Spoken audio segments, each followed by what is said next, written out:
चेंबूर के साधारण महाराष्ट्रीयन परिवार में पले बड़े प्रेम और प्रतीक घोरपड़े नामक भाइयों ने अपने मित्र परिवार की मदद से 3 साल पहले प्रोटेक्ट वन एक सिक्योरिटी और फैसिलिटी मैनेजमेंट कंपनी शुरू की, जो कुछ ही समय के भीतर बुलंदी पर पहुंच गई है।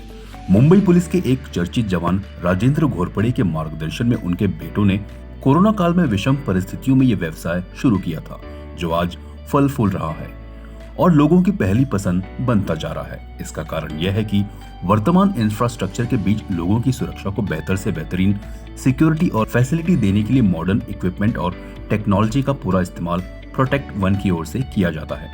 इन्हीं सारे विषयों को लेकर हुई एक विशेष मुलाकात में प्रोटेक्ट वन के संस्थापक डायरेक्टर प्रेम घोरपड़े ने कंपनी के वर्तमान ग्रोथ का कारण और भविष्य की योजनाओं के बारे में विस्तार से बताया। तो मेरा नाम प्रेम राजेंद्र घोरपड़े है। मैं प्रोटेक्ट वन सर्विसेज, ये सिक्योरिटी और हाउसकीपिंग की कंपनी है, उसका मैं डायरेक्टर हूँ और फाउंडर भी हूँ। तो मेरी ये शुरुआत, मैं यूपीएससी की तैयारी कर रहा था पुणे में। मैंने bye education I am masters in honours from symbiosis Pune. तो वहाँ से शुरुआत करने के बाद मैंने यूपीएससी करते करते लॉकडाउन फिर लग गया, और फिर लॉकडाउन में कुछ तो ऐसा जॉब करे कि जिसकी वजह से हम कुछ कंट्रीब्यूट कर पाए। तो एक यूपीएससी कर रहे थे, तो एक आइडिया तो था ही दिमाग में कि देश को सर्व करना है या लोगों की मदद करना है। तो उसके रिलेटेड कौन सी फील्ड्स है ये मैं सोचने लग गया, क्योंकि एक प्लान बी भी तैयार करना था। जैसे यूपीएससी में लॉकडाउन हो गया, इतनी अनसर्टनिटीज़ है दुनिया में, ये पता चलने लग गई।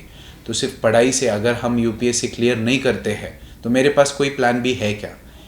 तो नहीं था वैसे दिमाग में। तो उसके लिए मैं कुछ प्लान बी खोजने के लिए शुरुआत की। तो उसके पहले मैंने पोल्ट्री फार्मिंग का भी सोचा था और दूसरा बिजनेस इंपोर्ट एक्सपोर्ट का भी सोचा था, पर वो कुछ न कुछ कारणों की वजह से नहीं कर पाया। तो फिर मेरा एक दोस्त था जिसके पापा एक छोटे स्केल पे ये काम कर रहे थे, तो मैंने ये हमारे घर पे डिस्कस किया, और तभी ही लकीली मेरे पिताजी भी एयरपोर्ट पे पोस्टेड थे। तो उनको ये फील्ड है जो सिक्योरिटी और हाउसकीपिंग, इसका जो कामकाज कैसे चलता है, इसमें बड़े प्लेयर्स कौन है इंडस्ट्री में, ये उनको भली भांति पता था। तो हमने ये चर्चा की, और मेरे पिताजी ने मुझे हमेशा की तरह जैसे पहले से करते आए हैं वैसे बैकिंग की इस फील्ड के लिए, और मैंने ये शुरुआत की। शुरुआत में हमने SRAs जो होते हैं उससे शुरुआत की, क्योंकि हम रिलेटिवली काफ़ी नई कंपनी थे, और नई कंपनी है उसके लिए भरोसा पहले मार्केट में बनाने के लिए हमने सिर्फ जो SRAs है हमारे यहाँ के उनको अप्रोच किया। SRAs ने हमें अच्छी तरीके से वेलकम किया। एक महाराष्ट्र का और एक लोकल लड़का, पढ़ा लिखा लड़का ये करना चाहता है, ये इस फील्ड के लिए काफ़ी नया था, क्योंकि सिक्योरिटी ये फील्ड अगर देखा जाए तो एक विशिष्ट संप्रदाय या विशिष्ट तरह के लोग ही करते हैं, ऐसा कहा गया। तो मैं जब एजुकेटेड, अपना एजुकेशन और मेरा जिस तरीके से बात करना उन्हें पसंद आया क्लाइंट्स को, और वो SRS से करते करते हमने कुछ सोसाइटीज़ जोड़ी उसमें। और जैसे कि मैं कहना चाहता हूँ कि पढ़ाई कहीं भी वेस्ट नहीं जाती है, ये तो मुझे पता चला है। तो वो पढ़ाई का मैंने जब इनकलकेट किया, तभी जो देखने में आया है कि मेरा जो कन्वर्जन रेट था, जो क्लाइंट से मिलने के बाद, अपनी सर्विसेज एक्सप्लेन करने के बाद, तो वो कन्वर्जन रेट काफ़ी बढ़ रहा था। तो उसके वजह से हमने 3 सालों में 300% ग्रोथ की है अपनी कंपनी की। ये 4था साल चल रहा है हमारी कंपनी का, और हम काफ़ी अच्छा कर रहे हैं। अभी इस फील्ड में सबसे बड़ा चैलेंज जो हमें लगता है कि कोई भी बच्चा जब बड़ा होता है, कितने भी गरीब बैकग्राउंड से हो, कितने भी अंडर प्रिविलेज्ड, या उसको छत भी ना हो, खाने के लिए 2 टाइम ना हो, फिर भी वो लड़का कभी या लड़की कभी भी बड़ा होके मैं सिक्योरिटी गार्ड बनूंगी या मैं हाउसकीपिंग का काम करूंगी यहाँ पे जाके या करूँगा, ऐसे सोचता नहीं है। वो कुछ न कुछ बड़ा ही बनना चाहता है हमेशा से। पर फिर भी जब भी वो दूसरी चीज़ें, जब भी वो जैसे बड़ा होता है, दूसरी चीज़ें ट्राई करता है बनने का, और फिर वो नहीं कर पाता है। हर फील्ड में वो अपना नसीब आजमाता है और वो नहीं कर पाता है। उसके बाद उसके पास जो बचता है, ये करियर बचता है। मतलब ये प्राउड नहीं है कहने के लिए, पर यही पर्याय है जो उसके पास बचता है। तो हर फील्ड से जो आदमी वहाँ पे टिक नहीं पाता है या हर फील्ड से उसने होप्स छोड़े होते हैं, वैसे मैन पावर हमारे पास आती है मैन मैनेजमेंट करने के लिए। और हम प्रोटेक्ट वन ये मैन पावर सर्विसेज कंपनी है, तो हमारा मेन काम हो जाता है इस मैन पावर को हैंडल करने का। तो ये सबसे बड़ा चैलेंज था। पर जैसे कि मैंने कहा कि जैसे जो मैंने पढ़ाई की है यूपीएससी की, तो उसमें मुझे लीडरशिप स्किल्स या मैनेजमेंट स्किल्स जो है ये मुझे काफ़ी मेरे आइडेंटिफाई कर ली थी। और मुझे काफ़ी अच्छे से आ रहा था लोगों से संवाद करना, लोगों को बिना दुख पहुंचाए उनसे कैसे काम करवा के लेना है, ये आ रहा था। फिर भी ये जो मैन पावर है उसके लिए चैलेंजेस आ रहा था, पर फिर भी हमने काफ़ी चीज़ें ऐसी की जो उनको इंसेंटिवाइज़ करे। अगर आपका फुल अटेंडेंस है तो आपको इंसेंटिवाइज़ करेंगे, आपका परफॉर्मेंस अच्छा है, आप टाइम पे आते हैं तो आपको रिवॉर्ड्स और रिकॉग्निशन देंगे, जो कि ये लोकल सिक्योरिटी एजेंसीज़ में काफ़ी कम है। तो इसके हिसाब से ये जो चैलेंजेस है हमारे इंडस्ट्री के, तो इसको टैकल करने के लिए हमने उसका पुख्ता प्लान भी बनाया है मेरी टीम के साथ। बहुत ही इम्पोर्टेंट क्वेश्चन है ये। जैसे हमें कहा जा रहा है कि भारत ये दुनिया का सबसे तेज़ दौड़ने वाला बड़ी इकोनॉमी है, तो उसके वजह से डेवलपमेंट के साथ ये भी चीज़ें आती है। सबसे इम्पॉर्टेंट आता है इंफ्रास्ट्रक्चर। तो इंफ्रास्ट्रक्चर जैसे डेवलप होता है तो उसका रक्षण करना भी उतना ही इम्पॉर्टेंट है। तो जैसे जैसे इंफ्रास्ट्रक्चर बढ़ते जाएगा, जैसे जैसे हमारा देश बढ़ते जा रहा है, वैसे वैसे ये जो इंडस्ट्री है मैन पावर की, सिक्योरिटी और हाउस कीपिंग की, ये काफ़ी ज़रूरी है उन प्रीमाइसेस को सुरक्षित करने के लिए और मेंटेन करने के लिए।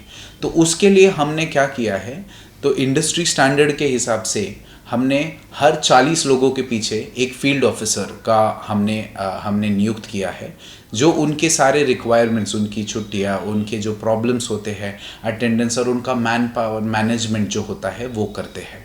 तो जो हमारी फील्ड है, हमारा विस्तार वैसे तो मुंबई में, थ्रू आउट मुंबई हम कर रहे हैं, यहाँ तक कि गोवा रोड पनवेल, रूरल पनवेल तक भी हम पहुँच चुके हैं। तो वहाँ तक हम काम कर रहे हैं। और हाल ही में लोनावला ये जो भाग है ये हम धीरे धीरे एक्सपांड कर रहे हैं, पुणे हमारे एक्सपांशन प्लान में है। तो उसके लिए हम हमारी जो स्किल्ड मैन पावर है, जो उसको हम ट्रेन करते हैं, और उसके लिए एक विशेष ट्रेनिंग होती है जो मैं खुद देता हूँ हमारे ऑफिसर्स को, कि इन लोगों से बातें कैसे करनी है, इनको मैनेज कैसे करना है, उसके थ्रू उन्हें पहुँचा रहे हैं। और उसके लिए जब भी हमारी कोई साइट दूर शुरू होती है तो उसके लिए एक स्पेसिफिक आदमी अपॉइंट किया जाता है जो वो साइट मैनेज करे, और उनका रेगुलर चेकअप्स होते हैं हमारी तरफ से कि हमारे जो गार्ड्स हैं वो जो साइट्स पे आ रहे हैं वो अच्छी तरीके से आ रहे हैं कि नहीं, टाइम पे आ रहे हैं कि नहीं, और आ रहे हैं तो वेल ग्रूम्ड है कि नहीं, और वेल ग्रूम्ड है तो वेल ट्रेंड है कि नहीं। तो ऐसा नहीं होना चाहिए कि सोसाइटी में कभी कोई आग लग जाए तो हमारा जो आदमी गेट पर होता है, अगर वो ट्रेंड और ठीक से ना हो तो वो गेट से ही चला जा सकता है, भाग जा सकता है अपनी जान बचाने के लिए। पर सिक्योरिटी जैसे कहा जाता है ये सेकेंड लेयर है पुलिस की। पुलिस का लोड जो कम करने के लिए या पुलिस को हेल्प करने के लिए सेकेंड लेयर ऑफ सिक्योरिटी है ये। और अगर वो सिक्योरिटी आपकी जान बचाने के लिए यूज़ ना हो और वो गेट से ही भाग जाए तो आपने वो सिक्योरिटी नहीं रखी है, आप कह सकते हैं आपने वॉचमैन रखा है। वॉचमैन और सिक्योरिटी ये दोनों आपको लगता होगा कि सिमिलर है, पर ये काफ़ी अलग टर्म्स है। वॉचमैन जैसे कि उसमें कहा जाता है कि बस वो वॉच ही कर सकता है, उसके सामने कुछ हो जाए, आपसे कोई कुछ छीन रहा है, आपके घर में कोई घुसने का कोशिश कर रहा है ज़बरन, तो वो सिर्फ वॉच ही करेगा, वो कुछ कर नहीं पाएगा, गेट खोलना बंद करना वो उसका काम रहेगा। पर सिक्योरिटी ये जो वर्ड है ये सिक्योर इस वर्ड से आता है, और सिक्योर मतलब सुरक्षा, और सुरक्षा करने लायक इंडिविजुअल डिप्लॉय करना ये प्रोटेक्ट वन का काम है। डेफिनेटली जैसे कहा जाता है कि कहीं ना कहीं दुनिया में कोई तो आदमी कुछ तो ऐसे बना रहा है जिसके वजह से पूरी की पूरी इंडस्ट्री आपकी चेंज हो सकती है। तो उसकी तैयारी हम पहले से कर रहे हैं। तो जैसे कि हमारे पहले क्लाइंट्स को रिपोर्ट दी जाती थी पेपर पे, तो हमारे यहाँ ऑलरेडी हमने जीपीएस बेस्ड सॉफ्टवेयर्स यूज़ कर रहे हैं, इंटीग्रेट कर लिया है हमने ऑपरेशंस में, जिसके जीपीएस बेस्ड और डिजिटल रिपोर्ट्स क्लाइंट को हर रोज़ जाते हैं। इसके वजह से क्या होता है कि क्लाइंट में और हमारे में बड़े लेवल की पारदर्शिता होती है। तो क्लाइंट को पता चलता है कि इनके लोग आते हैं, सुपरवाइज हो रहे हैं इनके लोग, और रेगुलर आपकी साइट पे कौन है, ये उनको फ़ोटो के फॉर्मेट में प्रूफ्स दिए जाते हैं। और दूसरी बात रही कि सिक्योरिटी इंटीग्रेशन की, तो हम ये कोशिश कर रहे हैं कि सिक्योरिटी का सबसे इम्पॉर्टेंट जो पड़ाव है ये है कि उसके डॉक्यूमेंट्स क्लियर है कि नहीं। इंडस्ट्री में काफ़ी कुछ ऐसा हो जाता है कि आप उस किसी आदमी को सिक्योरिटी बना के रख देते हो और वो आपकी ही इन्फॉर्मेशन किसी और को दे देता है, क्योंकि सिक्योरिटी गार्ड सिर्फ उसी को पता होता है कि आपके घर में कौन बच्चा किस वक्त होता है, बूढ़े किस वक्त होते हैं, या आपके घर में कोई कौन से वक्त नहीं होता है, गांव कभी जा रहे हो आप लोग, और कितना दिन आपका घर खाली रहने वाला है, लॉक्ड रहने वाला है, और उसी घर में चोरियां होती है। तो देयर आर हाई पॉसिबिलिटीज़ कि वो सिक्योरिटी से रिलेटेड कोई हो। तो उसके लिए जो KYC होती है ये भी हमने डिजिटल फॉर्मेट में स्कैन करके रखी हुई है, ताकि नेक्स्ट अगर कोई दिन कुछ पुलिस को कोऑपरेट भी करना पड़े, ऐसे कोई डाउटफुल सिचुएशन आए कि आपके आदमी के कनेक्शंस की वजह से, तो वो हमने पुख्ता तैयारी करके रखी हुई है पहले ही। और भी जितने अपडेट्स आते हैं वो हम एज अ प्रोटेक्ट वन, हम हमारा काम छोड़कर हम जो नया टेक्नोलॉजीज़ आ रहा है इंडस्ट्री में, जैसे पार्किंग के लिए आ रहा है, फिर विजिटर मैनेजमेंट के लिए नई टेक्नोलॉजीज़ आ रही है, और फिर वेरिफिकेशन के लिए, तो आपके घर पे आ रहे हैं और आप ही के घर पे पहुंच रहे हैं कि नहीं, इसका वेरिफिकेशन के लिए भी नई टेक्नोलॉजीज़ आ रहे हैं। तो हम as a protect one company हम ये टेक्नोलॉजीज़ आइडेंटिफाई करते हैं जो मार्केट में और हमारी इंडस्ट्री के जर्नल्स में आती हैं, और हम कोशिश करते हैं कि हमारे क्लाइंट्स को हम इन बातों पर आगाह करें या उनको उस चीज़ पे सिखाएं। श्रेय तो मैं सबसे ज़्यादा मेरे पिताजी को देना चाहूँगा और मेरी माताजी को। पिताजी को इसीलिए क्योंकि उन्होंने कभी हमारे हर डिसीजन को उन्होंने बैक किया है, और ऐसा है कि इस इंडस्ट्री में उतरने के लिए कहा जाता है कि काफ़ी बैकिंग लगती है, आपका कोई ये बैकग्राउंड है क्या, वो बैकग्राउंड है क्या, हमेशा ऐसे पूछते हैं। पर जिस हिसाब से उन्होंने अपनी खुद की वो पुलिस दल में काम करते हैं, पिछले 35 साल अभी होंगे उनके सर्विस को, तो उन्होंने जिस हिसाब से अपनी इमेज बचा के रखी है, मेंटेन करके रखी है, क्लीन इमेज, उसके वजह से हमें भी काफ़ी फ़ायदा होता है और बैकिंग का। तो जो लीगल एस्पेक्ट्स है उसके हिसाब से हम काफ़ी क्लियर रहते हैं, और हमारे से कोई गलती ना हो, लीगली किसी चीज़ में हम अटके ना, किसी के जो राइट्स है उसके लिए हम किसी को डिनाई ना करें, उसके लिए हमेशा से उनका हमें बैकिंग रहता है और सलाह रहती है। CEN न्यूज, देश प्रदेश की ताजा तरीन खबरों के लिए CEN न्यूज को सब्सक्राइब करें और रहें पल पल की खबर से हर पल बाखबर।